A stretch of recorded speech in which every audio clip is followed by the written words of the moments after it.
চাঁপাইনবাবগঞ্জের আমনুরা জংশনে তেলবাহী ট্রেনের 5টি ওয়াগন লাইনচ্যুত হয়েছে, আটকা পড়েছে 2টি যাত্রীবাহী ট্রেন। এ বিষয়ে বিস্তারিত জানাতে ঘটনাস্থল থেকে সরাসরি যুক্ত হচ্ছেন সহকর্মী জাহাঙ্গীর আলম। যাচ্ছি তার কাছে।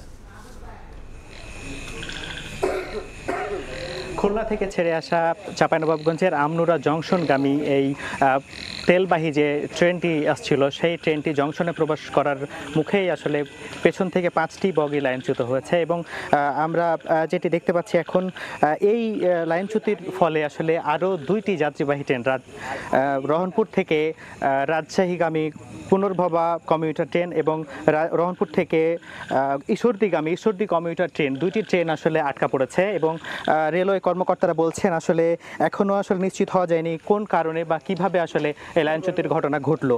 তবে তারা বলছেন যে ঈশ্বরদী থেকে উদ্ধারকারী দল ইতিমধ্যে রওনা দিয়েছেন এবং তারা এই মুহূর্তে রাস্তায় রয়েছেন। অল্প কিছুক্ষণের মধ্যে আসলে উদ্ধার কাজ শুরু হবে এমনটাই বলছেন তারা।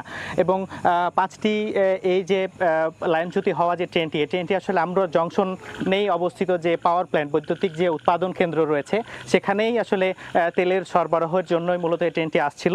আসার মধ্যেই 150 থেকে 200 মিটারের মধ্যেই সে ট্রেনটি কিন্তু লাইনচ্যুতির ঘটনা ঘটে এবং এই লাইনচ্যুতির ঘটনার কারণে যে 2টি ট্রেন এই মুহূর্তে আটকা পড়েছে, রেলওয়ে কর্মকর্তারা বলছে অল্প কিছুক্ষণের মধ্যে উদ্ধারকারী দল তারা ঘটনাস্থলে প্রবেশ করলে আসলে উদ্ধার কাজ শেষে তারা এই ট্রেন দুটি ছেড়ে দিবে।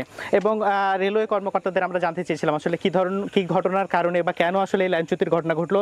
তারা বলছে এটি আসলে এই বিষয়ে তদন্ত না করে বা আরও বিষয়ে আসলে আরও বিস্তারিত না জানতে পেরে তারা আসলে এই মুহূর্তে বলতে পারছেন না কি কারণে বা কেন আসলে এই ঘটনাটি ঘটেছে।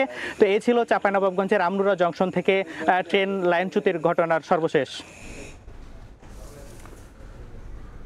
তেলবাহী ট্রেনের বগি লাইনচ্যুতির খবর নিয়ে আমরা সরাসরি ছিলাম চাঁপাইনবাবগঞ্জে।